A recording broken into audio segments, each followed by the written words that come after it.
l'humilité. Je veux dire, c'est factuel. J'ai 25 ans. J'ai moins de bouteilles que quelqu'un qui en a 50. Je veux dire, arriver et avec les gros sabots et dire je suis le meilleur, j'ai des super athlètes, sponsorisez-moi, ça n'a pas fonctionné. Par contre, dire aujourd'hui on est dans une démarche de création, on a cette envie de développer, de faire bouger les choses, on est en format associatif, c'est zéro pour l'athlète, donc même nous, on donne de notre temps bénévolement, le discours il n'est pas le même. Bienvenue sur Tout un sport. Record du monde, Michael Phelps qui est en train d'écrire l'histoire. Vous l'avez fait les garçons. Vous êtes des géants. C'est la dernière mêlée. Allez, on touche. La libération est là. L'équipe de France est championne du monde. Et l'équipe de France championne olympique. Tommy Ryder. Oui, champion. Bienvenue sur Tout un sport, le podcast qui parle de tous les sports et de tout ce qui tourne autour du sport. Tout un sport, c'est un épisode sport chaque vendredi matin sur votre plateforme d'écoute préférée. Avant de démarrer l'épisode, je voudrais remercier SSM Academy, notre partenaire sur ce podcast. Il propose des formations pour accompagner les sportifs et sportifs de haut niveau à développer leur image. Pour en savoir plus, rendez-vous sur les notes du podcast. N'hésitez pas à partager cet épisode et à vous abonner sur nos réseaux sociaux, Instagram et Facebook, pour vivre le sport chaque jour. Allez, place à l'épisode, bonne écoute à vous. Salut Zinedine. Salut Fred. Écoute, avant de commencer le podcast, et on va parler de sport tous les deux, je voudrais faire un clin d'œil à Seb. Alors, je ne vais pas donner son nom parce que je le garde pour les anonymes, mais il se reconnaîtra, c'est grâce à lui qu'on a été mis en relation. Comme quoi, des fois, juste à parler, il est venu à la maison, je lui ai dit que j'avais reçu l'arbitre du parcours 59, mais il m'a dit mais tu as aussi Zinedine avec qui j'ai travaillé, et on expliquera pourquoi vous vous connaissez, parce que Seb a plutôt été dans le monde bancaire. Ah, je dévoile un petit truc. Donc Zinedine, je te reçois parce que tu es le fondateur de l'agence, donc une association qui s'appelle Un But en Or, et tu vas nous expliquer tout ça. Mais avant de rentrer dans qui tu es et dans ce qu'est cette agence, on va faire le classique, le commun, portrait chinois, pour mieux te connaître. Comme ça, les gens vont tout doucement commencer à te connaître, et puis après, on rentrera dans ton parcours. On démarre tout de suite. Si je te dis un lieu. La Ruche, le podcast, Okay. là où on enregistre actuellement. Pourquoi ? Qu'est-ce qui te vient à l'esprit ? C'est le fait de pouvoir parler de l'agence qui te... Tout à fait. L'occasion de parler de l'agence, développer un peu ce que j'ai fait, ce que je fais actuellement, et surtout parler des athlètes, parce que ça va être l'objectif aussi aujourd'hui. Ok, top, merci. Si je te parle, si je te dis ou je te demande un plaisir gourmand, il serait plutôt sucré ou plutôt salé ? Il serait plutôt sucré, là tout Ouais, de suite, ouais. Un bon croissant aux amandes. Waouh, Ça serait pas mal. Je te suis aussi là. À cette heure-ci, je te suis. Si je te demande une passion et ou un passe-temps ? Alors la passion, ça serait le football. Mhm. Le football, parce que j'en pratique depuis l'âge de 4 ans. Et le passe-temps, ça serait YouTube. Je passe énormément de temps dessus. D'accord. Et... Dans Puis le bon sens du terme, ou tu te Oui. fais happer par YouTube ? Non, les deux. D'accord. les Ouais, on deux. sait forcément Je passe énormément dessus, que ce soit pour le sport, l'inspiration, etc. Enfin, il y a énormément de choses dessus. Ouais, il y a du matos. Et pour terminer le portrait chinois, si je te demande une personne ou une personnalité qui compte ou qui a compté, ça serait qui ? Ça serait un personnage fictif. Ça serait Mike Ross dans la série Suits. Je vous laisse aller regarder, aller chercher. Ouais. Très inspirant, très passionnant. C'est une série sur les avocats, c'est ça ? Tout à fait. Ah, ok, très bien. On me l'a recommandé, mais on recommande tellement de séries à tout le monde qu'à un moment, faut choisir. Il y a 7 ou 9 saisons, je crois. Donc, En plus, là, tu me donnes pas envie. Là. Mais peut-être un jour, t'inquiète. T'es la deuxième personne à me la recommander. Avant de passer à ton parcours, si je te demande un souvenir de sport en tant que spectateur, qu'est-ce qui te vient à l'esprit là tout de suite ? Alors, ça fait très cliché, Ouais. je vais être très clair parce que je suis né en 98 et c'est les 2 buts de Zizou Ouais. en finale 98. Je ne l'ai pas vécu en tant que spectateur forcément parce forcément. que j'avais 3 mois, mais néanmoins, je l'ai vu en cassette plusieurs fois, énormément de rediff. Donc voilà, je dirais celui-ci. Ok, faut qu'on se pose la question. Ton prénom, il est lié... Tu sais pas ? Pour entretenir la légende, je dirais oui. Bien joué. Néanmoins, non. C'est ma maman qui regarde pas du tout le football qui a décidé de m'appeler comme ça. Ok. Et donc voilà. Et au quotidien, vu que tu as fait du foot, C'était pas trop lourd à porter? Au quotidien, en entreprise, dans le football, non, pas trop lourd à porter en soi, parce que voilà. Mais en entreprise, c'est vrai que c'est assez marrant. On me fait la remarque assez souvent. On se souvient de toi de cette là, ça fait un ancrage. Oui. Normalement. Oui, un petit peu, oui. Et si je te demande un souvenir de sport en tant qu'acteur, cette fois, tu me dirais en quoi? tant qu'acteur, je dirais au football, pour rester dans le thème, un match, un derby, Croix-Wascal. Je fais un match épouvantable, clairement épouvantable. Première fois que je suis numéro 10. Tu joues avec qui? Croix ou Wascal? Croix, je suis numéro 10.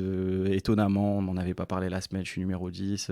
Le coach me fait confiance, il y a tous les copains autour, et puis je fais un match horrible. Et à la 70e, je marque un but. Donc voilà, et je garderai ce souvenir-là parce que c'est un peu pire. C'est aussi partie de la résilience, de se dire ok, on fait un match pourri, mais on n'abandonne pas et puis on va jusqu'au bout. Et donc pour ceux qui ne sont pas de la région et pas des Hauts-de-France, Croix et Wascal, c'est 2 villes de la métropole lilloise, hein, Tout à fait. très très proches en plus. Très proches, qui ont un passé de haut niveau aussi. Wascal, ça joue en National aussi cette année. Croix, c'est en N3, donc National 3. Ça a été en D2, hein, Wascal à l'époque, c'est où on appelait encore la D2. Donc c'est 2 gros clubs historiques de la région, qui ont une grosse partie formation des jeunes aussi. Donc voilà. Ouais, forcément. Et écoute, ça va être le moment où je vais te laisser la parole et où moi je vais commencer à me poser, à t'écouter, à te faire réagir de temps en temps. Mais l'idée, et on en a parlé en off, hein, c'est de parler un peu de ton parcours, parce que encore une fois dans le podcast Tout un sport, l'idée c'est de parler de tout ce qui tourne autour du sport et tout ce qui tourne autour du sport. Et tu es un bon exemple de ce qu'on peut faire quand on n'est pas un sportif de haut niveau. On peut quand même vivre de sa passion, ou en tout cas faire vivre sa passion. Et moi je trouve que c'est hyper intéressant et inspirant ton parcours. Donc écoute, je te laisse nous raconter un petit peu ton histoire, ce qui t'a amené jusqu'à l'agence Un But en Or. Et surtout, nous expliquer un petit peu ta reconversion. Et là, hop, je dévoile un petit peu, mais vas-y, je te laisse nous expliquer tout ça. Tout à fait. Donc pour commencer, je m'appelle Zinedine Rafa, j'ai 25 ans. J'ai un passé assez atypique. En tout cas, je suis arrivé dans le monde du travail de manière assez atypique, puisque en sortie de bac, donc j'ai fait un bac sciences et technologies de la santé et du social. Mes parents me disaient dans le social, dans la santé, il y a du travail, il faut y aller. Donc j'y suis allé. Et après ça, je ne savais toujours pas ce que je voulais faire. Donc je me suis posé, j'ai bien réfléchi et j'ai rencontré une association d'insertion par le sport qui m'a permis de devenir banquier en 1 an. Donc à l'époque j'avais 18 ans quand je suis rentré dans ce système-là, et à 19 ans j'ai signé mon CDI au sein du LCL en tant que conseiller clientèle bancaire, d'où notre rencontre avec Sébastien. Ok, donc, mais il va falloir que tu nous expliques comment fonctionne, enfin juste en quelques mots, on n'a pas besoin de rentrer en détail, mais cette agence d'insertion pour le sport, quel est le lien avec la banque? Tu vois, c'est ça qui est intéressant pour les gens. Alors l'idée sur cette structure d'insertion par le sport, c'est d'amener les jeunes issus des clubs de sport, avec tous les savoir-être qui en découlent, vers l'emploi. Ça, c'est l'intérêt du jeune. Et l'intérêt des structures, c'est de casser les barrières de recrutement, en tout cas casser les codes de recrutement traditionnels, et de partir sur des profils qu'on n'a pas l'habitude de voir. Je veux dire, aujourd'hui, un jeune de 18 ans, s'il n'est pas prédestiné à aller dans la banque, il ne toquera jamais pour aller dans ce milieu-là. Donc à 18 ans, je me suis dit pourquoi pas, j'avais déjà regardé Suit, donc je me suis dit pourquoi pas se lancer, c'est attrayant, c'est un monde qui me ressemble bien, j'ai envie d'être dans ce côté commercial business, ça m'intéresse et c'est pour ça que j'ai signé avec eux, surtout que la pédagogie était autour du sport, donc ça m'arrangeait bien. Je suis pas très scolaire, quand je dis scolaire, c'est de la manière dont est dispensé aujourd'hui les cours, je suis plutôt dans la formation active, et donc je me suis dit voilà, pédagogie sportive, banque, commercial, business, on fonce, ça m'intéresse. Quand tu dis pédagogie sportive, est-ce que tu peux expliquer un petit peu pour que les gens qui sont moins dans tout ce qui tourne autour de la pédagogie comprennent un petit peu ce que ça veut dire? Clairement, c'est qu'on va éviter d'être dans du descendant. C'est-à-dire qu'on va pas avoir quelqu'un qui, pendant 1 heure, 1 heure et demie, va lire son livre et nous déballer un peu toutes ses connaissances. On va être sur de la pédagogie active, ce qui veut dire qu'on va être souvent sur du brainstorming, des questions-réponses, des ateliers, du travail en groupe. Ça, c'est pour l'aspect purement, traditionnel, et ensuite on va avoir de la pédagogie sportive qui permet à travers une séance de sport de déceler tous les savoir-être que le jeune peut acquérir avec le sport et donc le mettre en avant auprès d'une entreprise. Ok, donc ça veut dire que en 1 an, Est-ce que vous travaillez, est-ce que tu t'es retrouvé un peu dans le monde de l'entreprise entre deux, ou c'est 1 an de formation et Alors, puis... Pour te résumer un peu le chemin, on a une phase où on passe des tests rédactionnels, administratifs et sportifs qui vont nous permettre d'être sélectionnés, puisqu'au final, on en a entre 10 et 15 qui sont sélectionnés pour participer à ce parcours-là. Suite à ça, on a un parcours de 2 mois. 1 mois avec la PELS, qui est la structure d'insertion par le sport, et on a 1 mois avec le centre de formation bancaire, qui est l'ESB. À l'issue, on entre, si on est validé, on entre en contrat de professionnalisation, donc d'alternance, avec 1 an, 1 an de formation. On va apprendre les métiers, le métier, les connaissances d'économie, de droit, de gestion, vraiment la totale, pour être armé à l'issue des 1 an. On ne sera jamais qualifié, puisque le minimum pour entrer en banque, normalement, c'est un BTS banque qui se fait sur 2 ans, même en alternance. Donc voilà, néanmoins, la formation métier, le fait qu'on est sur le terrain, ça nous permet d'apprendre beaucoup plus vite, d'être plus réactif.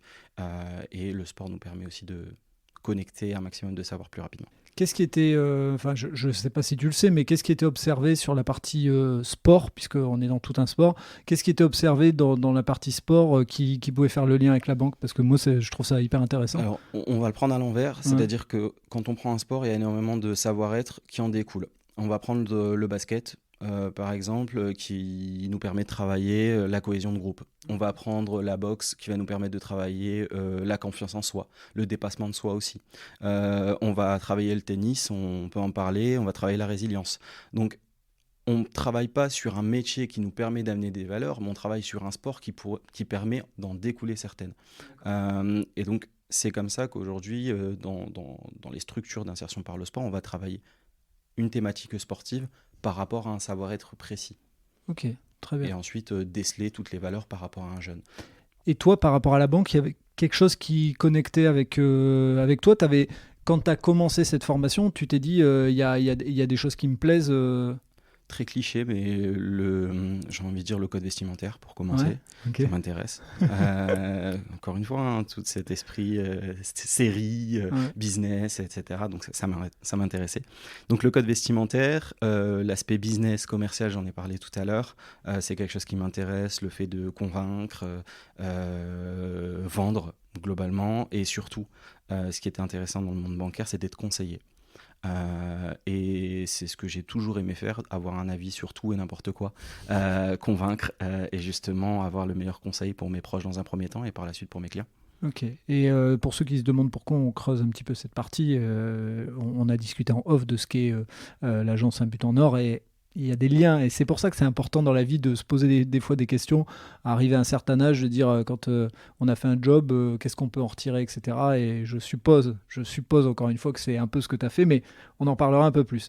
Tu rentres dans ce milieu bancaire, est-ce qu'il y a des déconvenus au bout d'un moment par rapport à ce que tu attendais, par rapport au sport? Est-ce qu'il y a des choses qui te manquent? Comment ça se passe le parcours en banque? Super bien. Ouais. Super bien, j'ai la chance de tomber sur une agence bancaire où les conseillers sont super, très dynamiques, sportifs. Il faut savoir que la plupart des banquiers, contrairement à ce qu'on peut penser parfois, font du sport. La plupart sont sportifs. Et donc, on avait tout de suite des atomes crochus. Et ça matchait. Ça a matché. J'ai eu 1 an d'éclate en alternance. Mais vraiment, c'est le mot. Quand on parle du principe de se lever avec le sourire pour aller au travail, c'est clairement le cas. J'ai découvert énormément de choses en peu de temps. Et je me suis fait des amis.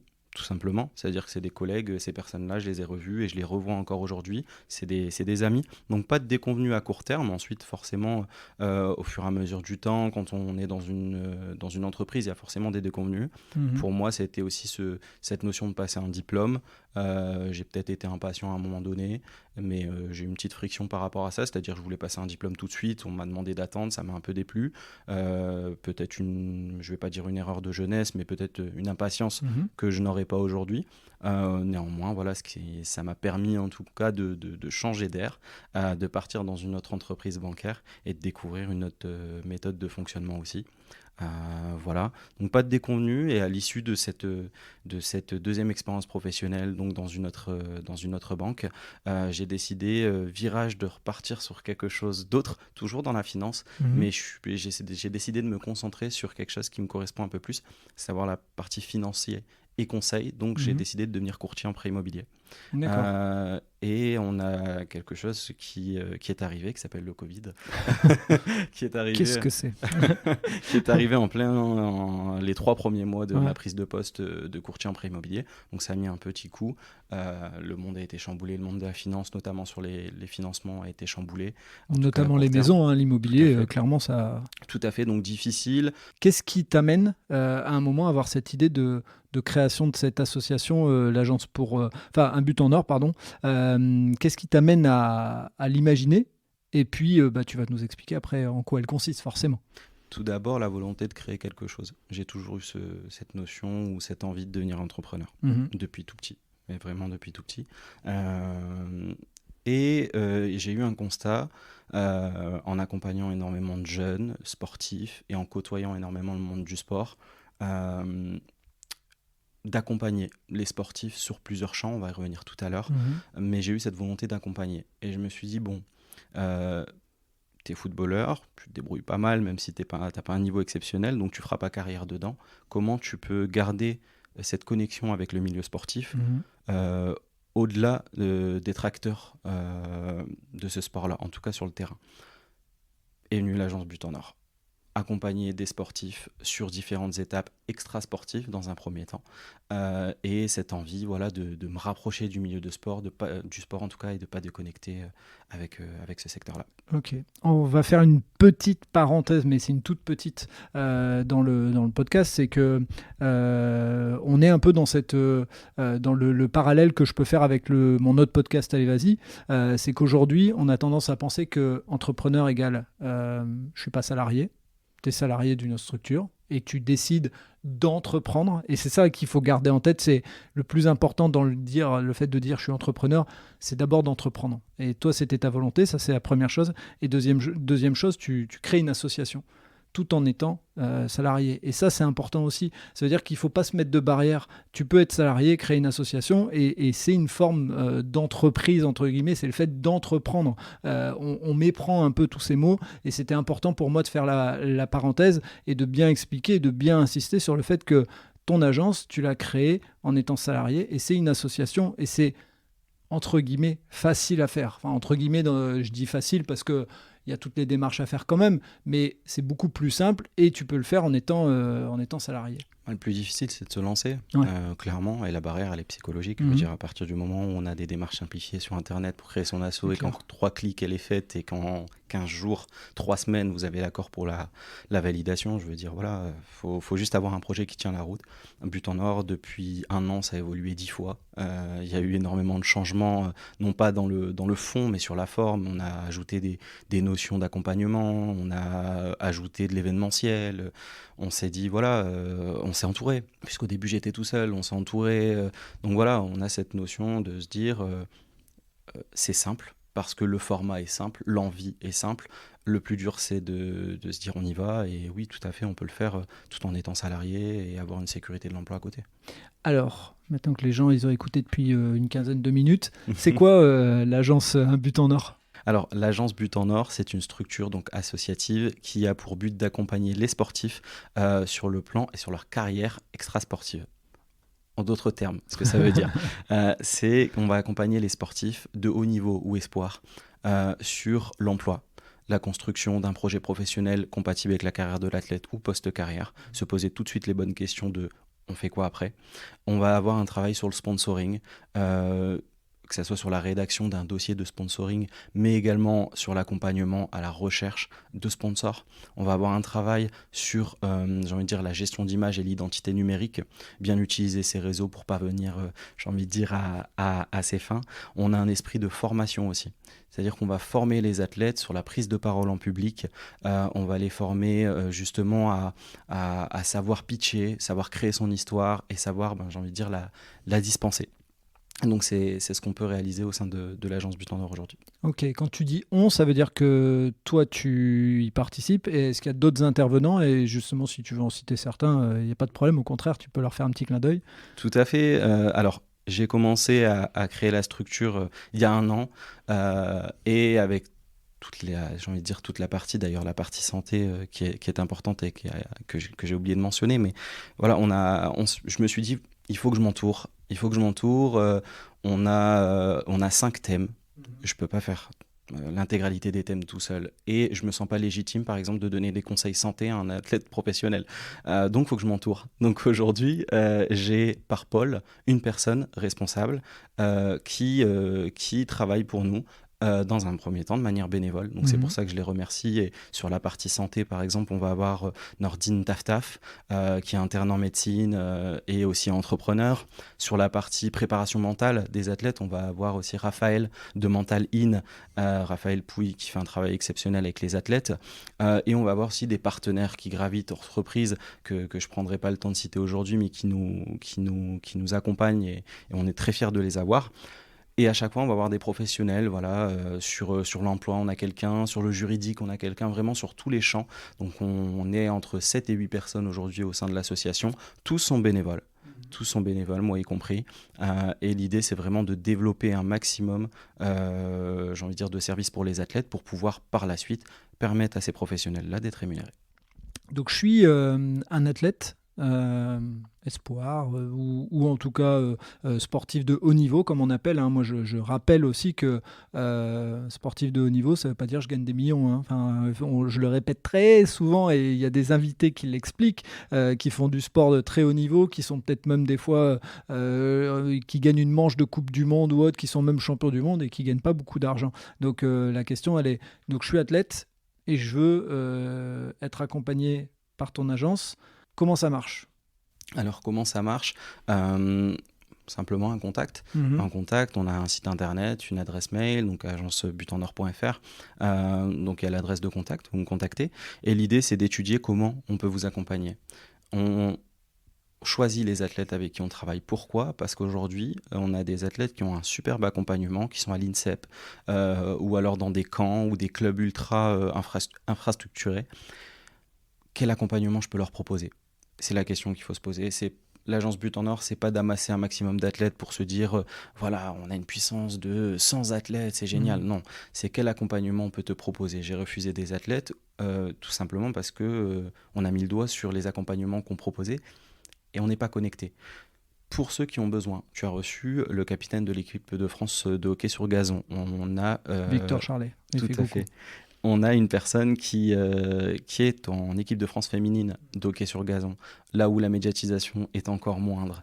Par contre, qui défend un pays, qui défend des couleurs, qui est athlète professionnel, qui va faire les JO, et qui aujourd'hui, on se voit cette semaine, on doit faire un point sur la recherche de financement, et qui aujourd'hui a besoin de quelques milliers d'euros pour subvenir à ses besoins, en tout cas pour pouvoir vivre de sa passion. C'est pas normal. C'est pas normal quand on défend un pays à l'international, quand on va participer aux JO dans son pays. C'est pas normal d'avoir autant de difficultés à rechercher des sponsors. Donc, pour revenir à la question de comment on fait, simplement un contact, une étude de l'accompagnement et une signature sur laquelle on va convenir j'ai envie de dire, des obligations de chacun. Ouais. Je ne fais pas de contrat juridique, je fais des chartes, c'est différent. Ce qui m'intéresse à travers la charte, c'est que chaque athlète qui a envie de partir est libre de le faire. Je ne travaille qu'avec des athlètes qui ont envie d'être là et on n'a pas cette volonté de se bloquer juridiquement. Okay. Donc c'est une charte d'engagement pour éviter de se dire « Ah mais tu m'avais promis tel accompagnement, il n'est pas effectif ». Ou au contraire, à l'athlète, c'est la 3e ou 4e fois que je te demande de venir sur un événement, tu n'es pas venu alors que c'est compris dedans. Donc il y a un engagement mutuel qui est important, qui se fait sur 1 an. Au bout d'1 an, on fait un bilan. Je renouvelle, par exemple, on a fait le bilan des 10 athlètes qui sont présents dans l'agence But en Or aujourd'hui. Les 10 renouvellent avec nous l'année prochaine.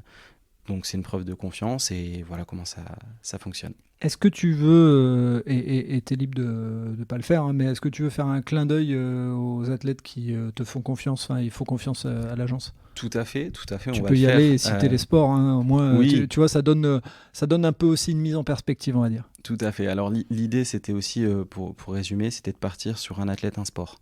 Okay. Ne pas avoir dans un premier temps, beaucoup d'athlètes sur le même sport.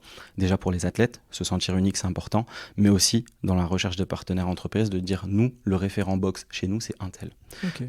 Donc on a commencé dans un premier temps avec Saoussen Boudjaf, qui a fait les JO de Rio, qui est une ancienne membre de l'équipe de France d'escrime, qui aujourd'hui défend les couleurs de l'Algérie, qui est athlète professionnel, qui est engagée pour les JO 2024. Reste à faire la qualification, mais j'ai toute confiance en elle. On a travaillé également avec Eve Verzura, donc qui est en équipe de France de hockey sur gazon. Alicia Kenney, qui était en équipe de France de grappling, vice-championne d'Europe, vice-championne du monde. On va travailler aussi, parce qu'on a des garçons dans la team, on va travailler aussi avec Malik Ladjali, ancien membre de l'INSEP. On travaille aussi avec Jamel, Jemal, qui est un futur espoir de l'équipe de France en catégorie junior. Donc c'est pour ça, on est vraiment sur différents items. Dans quel sport pour lui ? La boxe toujours. D'accord. On a Mohamed Ali Ben Labib, récemment champion de France en athlétisme saut en hauteur. On a également Roby Lusakweno, basketteur en N2. Voilà, on a un tas d'athlètes aujourd'hui. On a signé des athlètes récemment aussi, Adem Kakriev, équipe de France de lutte. Voilà. On a eu une quinzaine d'athlètes en cumulé sur l'année. On s'est séparé de certains parce que nos directions devaient prendre un chemin différent à ce moment-là. Et on est très fiers de les avoir reçus et ils se reconnaîtront à travers ce podcast s'ils l'écoutent. Ok. On sait que, et on en a parlé tous les deux dans le podcast et puis même avant, on en avait parlé en off, mais le nerf de la guerre, ça reste l'argent, parce que sans argent, on ne fait pas grand-chose. Alors, quand il y a des bénévoles comme vous, c'est extraordinaire, mais on sait que dans le long terme, ça ne peut pas tenir. Le sport bénévole, ça marche, mais on ne va pas aller chercher beaucoup de médailles. Là, on est en train d'enregistrer, on est... fin août, on est 23 août, on va pas se mentir. Ça sera diffusé beaucoup plus tard, mais si je prends l'exemple des championnats du monde d'athlétisme, quand je vois les résultats de l'équipe de France et quand je vois d'autres nations qui sont des nations historiquement pas performantes, on a une problématique avec certains sports. Dans mon passé, je vais faire le vieux, les sports collectifs, on ramenait rien.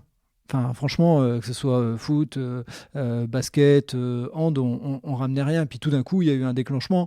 Et j'ai l'impression que, moi qui suis passionné de basket, quand je regarde les générations à venir, en U16, en U20, on est champion d'Europe, on est champion du monde. Dans les U16, pareil. Et on a même des joueurs ou joueuses des tournois qui sont MVP. Je me dis, waouh, en hand, c'est pareil. Dans le rugby, on regagne à nouveau, etc. Dans le foot... Par contre, dans les sports individuels, effectivement, là où il y a un peu moins d'argent, alors sauf certains, on n'est pas performant. Donc, si on parle du nerf de la guerre, comment ça fonctionne ton agence par rapport au sponsoring ? Parce que pour avoir reçu des sportifs qui sont dans des sports moins en lumière, plus mineurs, c'est souvent une très grosse difficulté. Donc, justement, sur ce point-là, qu'est-ce que toi tu fais ? Comment tu travailles pour que ceux qui peuvent être intéressés, qui écoutent ce podcast, se disent « Tiens, je vais les appeler ». Très clairement, on va au-delà du sponsoring. Quand on s'engage avec une entreprise pour financer un athlète, ce qu'on souhaite, c'est d'avoir une expérience immersive et unique. Comment on fait ? On va travailler tout un système de team building avec l'entreprise sous la thématique de l'athlète de haut niveau, c'est-à-dire rentrer dans le quotidien d'un athlète de haut niveau. Comment ça fonctionne ? Se réveiller le matin en se disant il faut que je sois performant, il faut que je sois le meilleur parce que derrière il y en a énormément qui attendent pour prendre ma place. Comment se dire je rentre dans une préparation physique, ne serait-ce que être sensibilisé à ça pour être plus performant. Donc on va au-delà du bout de papier qui signifie un montant, un chiffre et une signature. On veut vraiment que l'entreprise soit partie prenante de la carrière de l'athlète. Et pour ça, on va lui proposer, comme j'ai dit tout à l'heure, des formats team building, des témoignages, des rencontres avec le personnel de l'entreprise. Et aussi, donc c'est pour ça qu'on veut que ça soit plus qu'un simple sticker sur un maillot ou une signature de contrat. Il faut que l'entreprise soit partenaire. et s'engage, j'ai envie de dire qu'il y a un engagement fort envers l'athlète et que ce soit réciproque surtout. Si aujourd'hui je suis une entreprise et que j'ai de l'argent, et on sait que le sponsoring, c'est aussi c'est dans des périodes aussi où pour l'entreprise ça va bien, j'ai envie de l'investir, j'ai envie d'accompagner un sportif, qu'est-ce que j'ai à y gagner déjà à venir supporter un sportif de l'agence? Et puis après, tu nous diras un petit peu si tu as des appels à candidats, entre guillemets, d'entreprises et vers qui tu veux te tourner. Tout à fait. Alors, l'intérêt pour une entreprise, c'est déjà la fierté d'avoir participé à la carrière et au développement d'une personne. Quand je dis personne, c'est que je vais au-delà du sport. Ensuite, d'accompagner un sportif dans la réalisation de sa carrière. Troisièmement, de lui permettre d'être performant. Ça, c'est sur j'ai envie de dire, les idées un peu générales. Et dans les faits, c'est aussi un intérêt financier pour l'entreprise. Avoir le droit à une réduction d'impôts, c'est des systèmes qui sont mis en place. Avoir l'opportunité pour les collaborateurs de l'entreprise de rencontrer un athlète de haut niveau. On a certaines entreprises qui en fabriquent plein, d'autres où c'est pas du tout la politique sportive ou la politique plutôt de recrutement de l'établissement. Donc c'est inédit, c'est une première. Donc j'ai envie de dire, voilà, on a des idées purement philosophiques de se dire ok, j'accompagne le développement d'un athlète et d'une personne, et en parallèle je fais du bien à ma trésorerie avec une réduction d'impôts, donc doublement gagnant pour l'entreprise qui va se lancer. Et tu te tournes vers des entreprises qui ont une affinité avec le sport en question, tu te tournes vers des entreprises qui ont une affinité dans le sponsoring. Est-ce qu'il y a un peu des critères pour qu'on sache un petit peu comment tu fonctionnes? On ne veut pas se limiter à un secteur d'activité. Néanmoins, c'est sûr qu'une entreprise qui n'aime pas le sport et qui fait ça pour la réduction d'impôts, bon, on ne va pas avoir d'atome croché avec elle, ça va être compliqué j'ai envie de dire, de faire un bout de chemin ensemble. Néanmoins, on en rencontre très peu. On a très peu de personnes qui n'aiment pas le sport. On est un pays de sport, faut l'assumer, faut le dire. Se limite pas à un secteur d'activité. On va rencontrer tout le monde. On veut que tout le monde ait une chance d'accompagner un athlète qui va au JO dans son pays, qui est la France, dans les JO de 2024. On en a au sein de l'agence But en Or. Donc voilà, toute structure qui est prête à aider sur le plan financier, de moyens humains également, ou de compétences, est la bienvenue au sein de l'équipe. Je vais prendre un exemple que je vois assez régulièrement autour des sportifs que j'ai reçus, et donc je les suis sur les réseaux sociaux et autres. Je prends un exemple très concret pour montrer aussi que c'est pas toujours que de l'argent. Alors bien sûr c'est de l'argent, mais des fois c'est des moyens. Je vais prendre les garages automobiles. J'ai 2 sportifs que j'ai interviewés qui ont posé avec une voiture du garage, et le garage en fait pendant 1 an jusqu'au jeu met à disposition une voiture, ce qui permet des fois d'éviter d'acheter la voiture, et donc ça permet de mettre l'argent ailleurs. C'est pas de l'argent. La plupart des sportifs de haut niveau se mettent pas beaucoup d'argent dans leur poche. Quand je dis de haut niveau, c'est ceux dont on parle depuis tout à l'heure. Il y en a d'autres, forcément, il y a des millions. Et souvent, c'est consacré à leur carrière. Donc, ça peut être ce genre de sponsoring. Tu as d'autres exemples comme ça d'entreprises qui pourraient dire je ne peux pas sortir de l'argent en cash. Par contre, je peux mettre à dispo du matos ou autre. J'en sais rien. Est-ce que tu as un exemple type? C'est l'exemple que tu viens de citer. Verzura va obtenir justement son véhicule là prochainement. Je pense qu'elle l'a déjà même en sa possession. C'est un exemple de mécénat, ou en tout cas de sponsoring plutôt qu'on peut réaliser. Alors, on peut avoir aussi, comme je l'ai dit tout à l'heure, des moyens humains. Le préparateur mental, par exemple, quand il va travailler avec un athlète qui récupère 0 sur la prise en charge, il donne de sa personne. Ça peut être le cas des structures qui nous accompagnent. On va travailler par exemple aussi avec Samir Ouriachi, qui est un kiné du sport, qui a des infrastructures assez sympas, du matériel de sport pour la rééducation, etc., qui nous prête ses locaux justement pour que les athlètes puissent faire leur rééducation ou travailler sur leur performance et sur leur phase de récupération. Et donc on a des exemples comme ça. Maintenant, la plupart du temps, un accord va être financier. Ce qui est important de dire, c'est qu'on n'est pas uniquement sur des gros montants. Il ne faut pas se dire qu'aujourd'hui, pour sponsoriser un athlète de haut niveau, il faut sortir 20 000 €. Ce n'est pas le cas. Aujourd'hui, vous donnez 1 000, 1 500 € à un athlète de haut niveau, c'est déjà un premier point, c'est déjà une première étape Et ça fait du bien justement dans le développement de la carrière. Moi qui ai le nez dedans, les dépenses, on gère aussi la comptabilité de certains athlètes, les dépenses qui sont réalisées, ne serait-ce qu'en soins, en performance, compléments alimentaires et autres, et justement on a un partenaire dessus qui s'en occupe, qui est Classic Nutrition, et c'est une dépense folle. Et aujourd'hui 1 500 €, ne serait-ce que pour démarrer, c'est énorme, clairement pour l'athlète. Ouais, des fois, ça va leur payer un accès à une compétition, ça va leur payer du matériel. Enfin bref, c'est une somme pour eux conséquente, quoi. Je vous prends l'exemple, on a quand même une athlète qui est en équipe d'Algérie, qui est Saoussen, qui a fait ses preuves au sein de l'équipe de France, qui est l'élite dans son sport. Aujourd'hui, elle est dans une salle où elle peut pratiquer l'escrime. Toute la partie, j'ai envie de dire, physique, préparation, elle peut pas. Ici, dans le Nord, elle peut pas. Donc elle est uniquement sur de l'entraînement technique. Donc les salles de sport qui peuvent nous écouter, ça peut être un moyen justement de sponsoriser un athlète, de se dire nous on te fait un accès gratuit à la salle d'1 an pour pouvoir te préparer physiquement. Ok, on va pas citer de marque, mais une salle qui nous écoute, elle laisse un abonnement porte ouverte entre guillemets pour elle, illimité. Ça leur coûte rien. Hein. On va pas se mentir, une personne qui rentre ou deux, ça va pas changer grand-chose. Exactement. Mais derrière, toi, c'est apposé, vous faites un sponsoring, vous faites du partenariat, je suppose, et puis des retours d'image dans les deux sens. Donc, c'est tout bénef, quoi. Tout à fait. Super important de le rappeler. Et hormis une salle de sport comme ça, est-ce que tu vois d'autres entreprises ou d'autres domaines qui pourraient être... je ne vais pas dire prioritaire, parce que tous ceux qui sont capables de mettre 500, 1000 ou 1500, ils sont les bienvenus, j'imagine. Mais est-ce qu'il y a d'autres domaines où il peut y avoir un échange de bons procédés, comme tu viens d'expliquer sur le sport ? Disons qu'on les a déjà verrouillés. Tout ce qui, aujourd'hui, touche à la préparation, on est là. C'est-à-dire que l'agence du Temps Nord assure ce suivi-là. Néanmoins, comme je l'ai dit, il y a des choses annexes. La salle de sport en fait partie, le garage automobile en fait partie.